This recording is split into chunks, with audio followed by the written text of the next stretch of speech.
জয় শ্রীকৃষ্ণ, হর হর মহাদেব।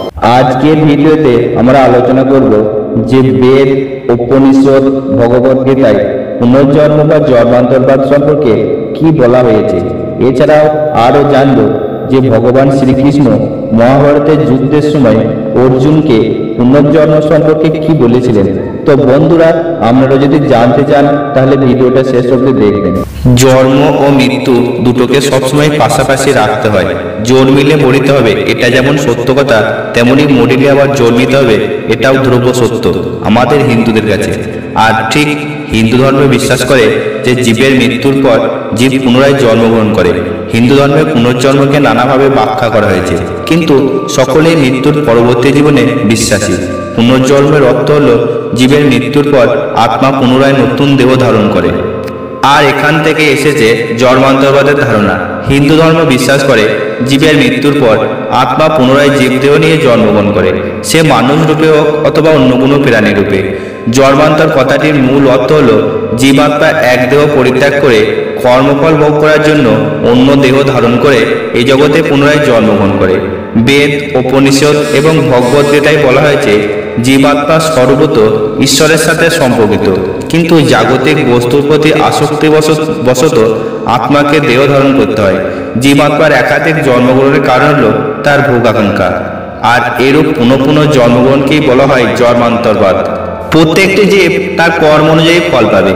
যতক্ষণ পর্যন্ত এই ফল ভোগ করা সম্পূর্ণ না হয় ততক্ষণ পর্যন্ত আত্মার মুক্তি মিলে না, আর তাই বারে বারে জন্মগ্রহণ করতে হয় এই পৃথিবীতে।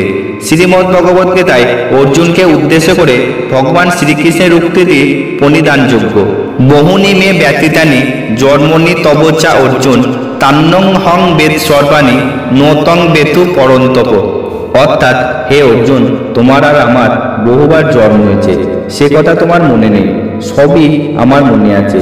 এই বক্তব্যের মধ্যে দিয়ে শ্রীকৃষ্ণ যে অর্জুনের সখা এবং তার রথের সারথি, এ সত্য অতিক্রম করে আর একটা পরম সত্য প্রকাশিত হয়েছে। তা হল তিনি সর্বজ্ঞ পরমেশ্বর, তিনি শাশ্বত অব্যয় পরমাত্মার প্রতীক।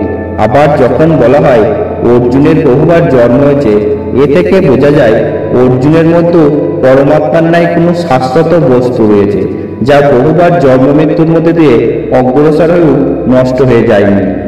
শাস্ত্রের ভাষায় জীবদের এই শাশ্বত বস্তুটি হল জীবাত্মা, সংক্ষেপে আত্মা। আর জন্মান্তরবাদ অনুসারে এই আত্মা ঘুরে বেড়ায় এক দেহ থেকে অন্য দেহে। পদ্মপুরাণে বলা হয়েছে কেউ মদ্যপান করলে সে পরের জন্মে শুকুর হয়ে জন্মগ্রহণ করে। এছাড়াও আরো বিভিন্ন শাস্তির কথা বলা হয়েছে।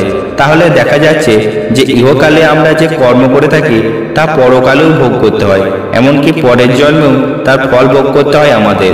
আর এইভাবে জন্মান্তরবাদের মাধ্যমে জীব তার কর্মফল ভোগ করে এবং মোক্ষ লাভ করে একসময় আশ্রয় পায় ভগবানের চরণে। বন্ধুরা, যদি ভিডিওটি ভালো লেগে থাকে তাহলে লাইক ও কমেন্ট করে জানাবেন।